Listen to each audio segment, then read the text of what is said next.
Hey, my name is Jason Caddy, and I'm so glad you have joined me on this episode number 3 of the Pastor's Notebook, where we learn, where we grow, and where we go forward in ministry and in life together. If you are a new listener, then welcome. I'm so glad, so thankful that you've decided to join me, at least for the next few moments. And if you are a returning listener, then I'm glad you're back with me. This is a great place and a great time, all right? So you can get the latest episode of the Pastor's Notebook every single Tuesday, all right? Comes out every Tuesday. It's on Spotify, it's on YouTube. I'm hoping to get it out on some other avenues over the next couple of weeks. Trying to make sure that that happens because you may want it somewhere else, and that's okay too. But what would help me is if you would subscribe and share this. Not only subscribe and share, but rate and review it. Because what that'll do is that'll send it to more and more pastors who are trying to figure out life, figure out rhythms, figure out what to do, how to do, where to do, so that ministry has a good rhythm in life. And that's one of the reasons that we're here, so that we can continue to learn, grow, and go forward together in ministry and in life. Well, hey, this is episode 3, and I want to talk about a subject that honestly I'm not good at. If you know the Enneagram deal, then I'm a 3. That means that what I do is I want to make sure that I'm kind of making sure that everything looks good on the outside. I want to achieve. I'm an achiever. I work hard. I believe that no one will ever outwork me, whatever that means. That's where I'm at. That's kind of my mindset. I don't take a lot of rest. I don't need a lot of sleep. I want to work and do my very best in everything that I do. So that what that does is it hits me right in the middle of this subject that I want to talk about today. But before I get to that, let me go back to what I began to learn and where this really first began to happen in my own life. I was going to school at my university for my undergraduate degree up in Nashville, Tennessee. Great place. We had a great church. There were people that were our age, my wife, Tina, and my age. There were people who were dating. There were people getting married. That's what happens at Christian universities. Our church was wonderful. It was awesome. Lots of people the same ages. We were hanging out with friends and family and all that kind of stuff. But one of the things that I loved was the pastor that I had during those days. He had several people on staff, but what he would do is he would often invite me in and just share. Hey, Jason, this is something you need to know. Jason, whenever you get out of college, this is something you need to consider, you need to think about. One of the things that I took away from taking notes from him was that every Friday he took his day off. That was what he called it, his day off. The subject I want to talk about today is Sabbath. We'll talk about that in a moment, but he called it his day off. I didn't even know somebody got a day off. I thought, well, that's pretty cool. But every Friday was his day away from the church. And a couple of things, it helped the church to know God's importance to him. Now, that may sound weird, but the truth is he needed to model that his faith was in God, not in what the church could do, not in what he could do. And so taking that break modeled to the entire church congregation that being with God and trusting in God, even for a day away, was very important. And I think that's something that we as pastors need to keep in the back of our minds at all times. That the way that we live, the way that we operate, the way that we move through life literally models to other people some of the things that ought to be important in their lives. Well, he would take that day away. It also helped his family to know how important they were to him. That it wasn't all about the church, that it wasn't all about what the church could do and how he could improve and how he could be successful or whatever. That he wanted his kids and his wife to know just how important they were to him. And ultimately, what this day off, this Sabbath, if you will, did was it brought balance to his life all the way through. Now, we know that that's important. At least I hope you do. We're not going to cover all the things about Sabbath today. But Sabbath for pastors can be very different, and I know that. His was a Friday every single day. He didn't touch it. Whenever it comes to other pastors that I've heard, I know a pastor that literally would say he took his Sabbath from 2 p.m. on Sunday afternoon till 2 p.m. on Monday afternoon. I'm not sure that would work for me. It worked for him. He would go out to eat with somebody right after church, after preaching a couple services, and then he would rest and relax for the next 24 hours because he believed it was all about a 24-hour window. That's great for him.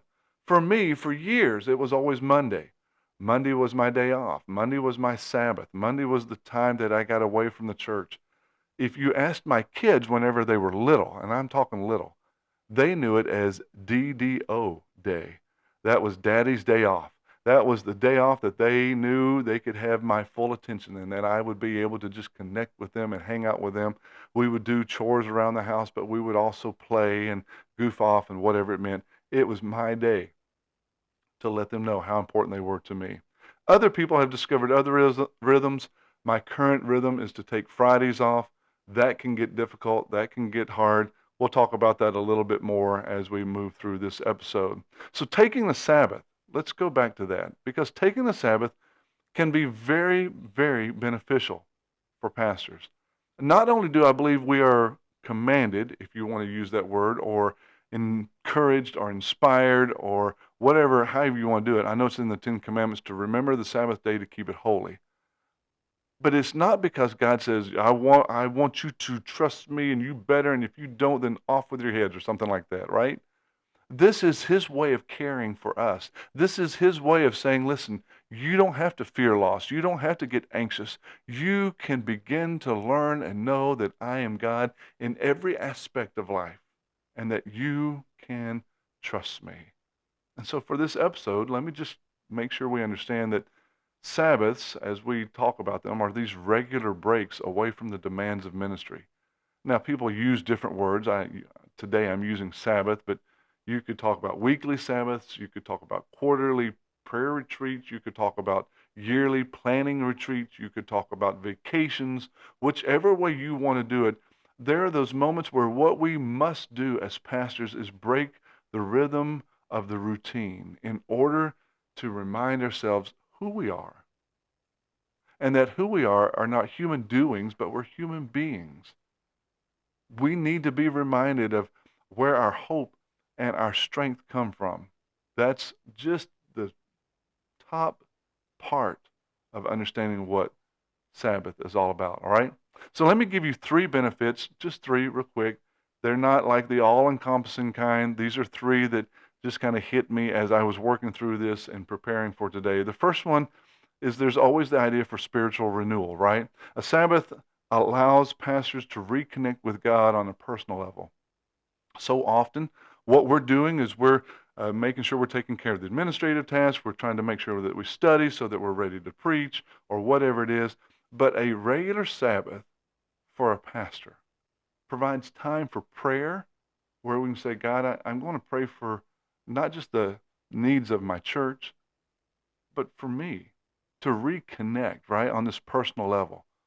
I need to get away. You need to get away from the demands of ministry. And so it provides that time for prayer or reflection if you're kind of a reflective person, maybe even ultimately deepening your relationship with God, your trust in God, which is crucial for maintaining the spiritual health in our lives and the spiritual vitality in our lives. Now, once again, people do that differently. You can do it your own way. We're not going to talk about all the ways that you can do it, but I know that some will schedule monthly times away. Others will schedule quarterly times away. I know that I try to make sure I don't, once again, this is one of those areas I don't do well in, so I'm just kind of preaching to myself as I'm sitting here looking at the camera going, I need to get a monthly time or I need to get a quarterly time. I need to put this on my calendar and guard it, right? That's what I've got to work on. Maybe that's what you got to work on. I don't know, but there's something about that spiritual renewal that happens whenever we take time to have Sabbath. Number two is that there's this physical and mental rest that takes place in our lives. Because ministry, as you know, ministry is exhausting, both physically and mentally, and even spiritually in many ways. But I'm thinking especially today, physically and mentally.